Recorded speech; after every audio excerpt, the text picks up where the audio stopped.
16. Embedding Alignment, when emotional coherence becomes culture.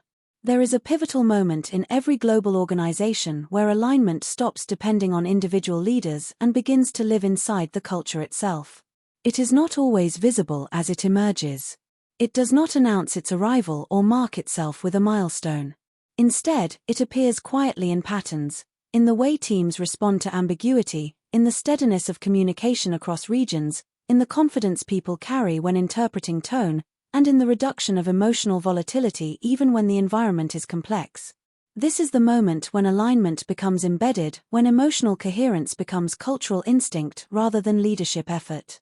Embedding alignment does not mean enforcing uniformity. Emotional coherence is not sameness. It is not about making every region think alike or behave identically. It is about creating a shared emotional compass, a collective understanding of what leadership signals mean, how urgency is calibrated, how silence should be interpreted, how decisions are made under pressure, and where psychological safety lives. Embedded alignment creates a common emotional logic that transcends regional differences without erasing them. One global energy company experienced this shift during a challenging transformation. In the early phases, leaders spent enormous energy recalibrating tone, building trust, correcting drift, and stabilizing urgency. But as the months passed, something changed. Teams began anticipating misinterpretations before they occurred. Regional leads began checking alignment among themselves before bringing issues upward. Silence in meetings became more meaningful, not fearful, but thoughtful. And perhaps most telling, the organization stopped reacting to leadership tone and instead listened to leadership intent. This was the quiet emergence of embedded alignment. Emotional coherence had been internalized. Embedded alignment works much like language. At first, people learn through structure, rules, guidance, corrections, reminders. But eventually, fluency emerges, and the rules disappear into the instinctive architecture of communication. People no longer ask, "What does this mean?" They simply understand. In the same way, emotional coherence becomes a kind of fluency. The organization begins to speak leadership's intent naturally, without constant clarification. One senior leader described this shift as feeling the company breathe together. Before alignment was embedded, each region felt as though it was inhaling and exhaling at a different rhythm. Some moved fast, others slow. Some spoke directly, others cautiously. Some engaged freely, others filtered everything through hierarchy. But as alignment embedded itself, the organizational breath synchronized.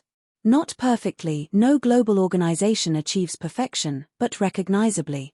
The collective rhythm stabilized. An important characteristic of embedded alignment is that it makes the organization less dependent on the leader's moment-to-moment emotional state. When alignment is fragile, the organization constantly looks upward for signals. Every tone, pause, or shift in energy from leadership is magnified across borders. But once alignment is embedded, teams stop overreading leadership signals because they trust the underlying emotional framework. The leader becomes one voice among many aligned voices, not the sole anchor of coherence. This is not a diminishment of leadership, it is a maturation of the system. In one multinational services organization, a crisis emerged unexpectedly when the CEO was traveling and out of communication range for several hours. In earlier years, this absence would have triggered anxiety, hesitancy, and dramatic variations in behavior across regions.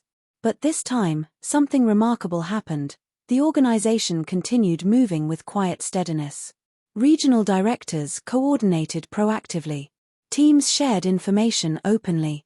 Interpretations aligned without being forced. People did not wait in fear for the CEO's input.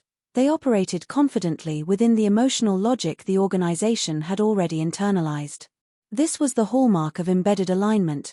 The organization behaved predictably without direct leadership intervention. Another sign of embedded alignment is the reduction of emotional echoes, those lingering interpretations that distort meaning long after a message is delivered. When alignment is still forming, messages often reverberate in unpredictable ways. A directive may echo as pressure. A reassurance may echo as minimization. A pause may echo as concern. But when emotional architecture becomes woven into the culture, these echoes diminish. Messages land more cleanly.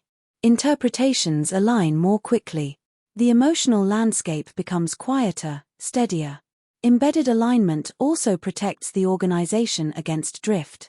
Drift no longer accelerates silently because people notice early deviations and correct them locally. Interpretive variations are addressed near their origin rather than escalating into global misalignment.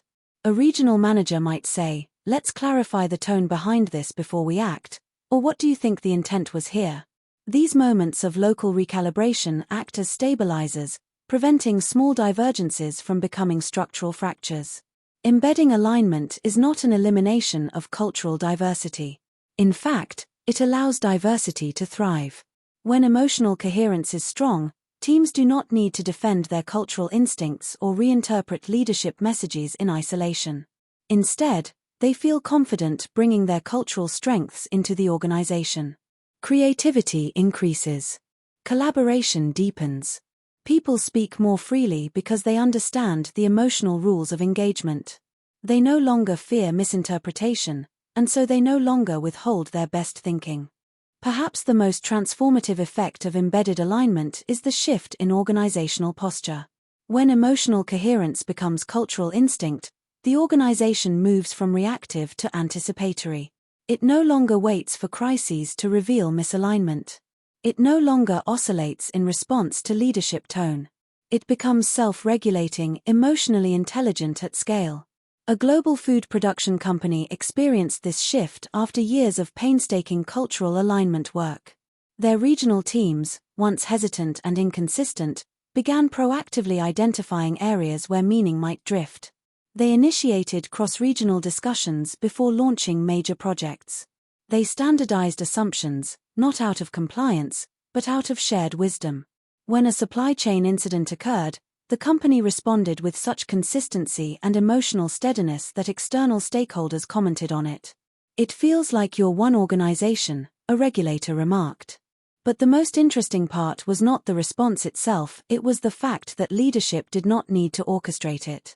The organization had become architecturally aligned. Embedding alignment does not mean the end of leadership effort, it means the effort shifts. Leaders move from crisis correction and message recalibration to stewardship, maintaining the emotional climate, refining the architecture, and ensuring that the embedded patterns remain healthy. They become gardeners rather than builders. They tend to the culture rather than constructing it. In global organizations, embedded alignment is the closest thing to emotional resilience. It ensures that meaning travels predictably, even when conditions are unpredictable. It reduces the cost of misinterpretation. It strengthens trust.